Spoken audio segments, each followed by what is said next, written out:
Hello, Ndewo. Welcome. No. Hi, hello. You're welcome back here, and you're also welcome to today's episode of Word of the Day in Igbo language with me. So, today we're going to be learning what the clock is called in Igbo language. But before then, I just want to use this opportunity to tell you thank you for always coming and welcome. If today is your first time you're seeing me on your screen, please like, share, follow, comment. Anything good is good.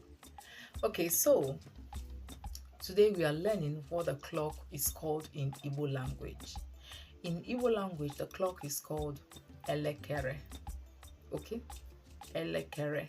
That is clock. Elekere.